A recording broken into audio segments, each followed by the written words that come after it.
Hello everyone, Tartan Sauce with you again with some Train Sim World. And today I was going to talk about dynamic brakes.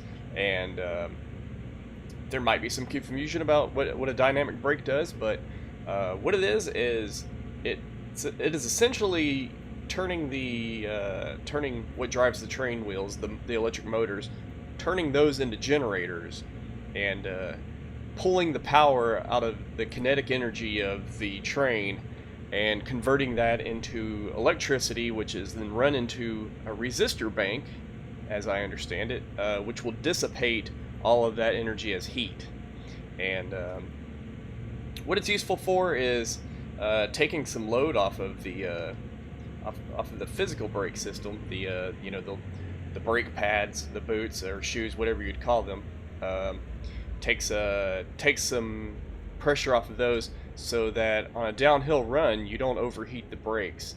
And what you do is you engage the dynamic brake either by selecting it by hand, such as doing that, put it into the setup, and you'll see this icon over here in the bottom right changes to a little lightning bolt. And as that sets up, you'll start to see how the amps will go into the negative down here. And you can also use the less than minus or less than more than key, the common period key, to increase and decrease the dynamic braking. And the higher the dynamic brake, the more amps it will draw out of those electric motors, and run that power into the resistor bank.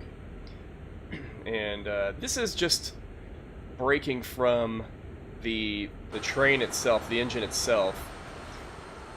You will all the braking will happen from from the engine. It's not going to involve the physical brake boots at all, or shoes. I keep calling them boots. Anyway, and as you slow down, you'll see that the amount of current that's being moved through those motors, it decreases because less work is being done, is what I assume is what's going on there.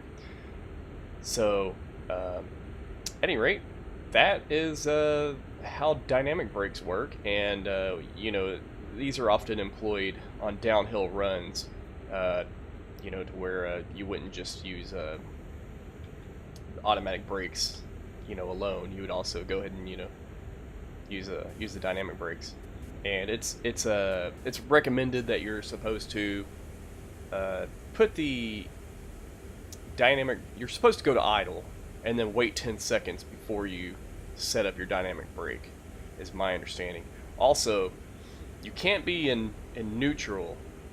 You have to be. See, it's not gonna let me move it. Your reverser has to be in forward, and I think it'll reverse or forward, but it can't be in neutral because it is engaging those motors, and that is dynamic brakes. So let me know if you've got any questions or anything's confusing about all that, and I will do my best to answer them. And thanks for watching. Y'all take care.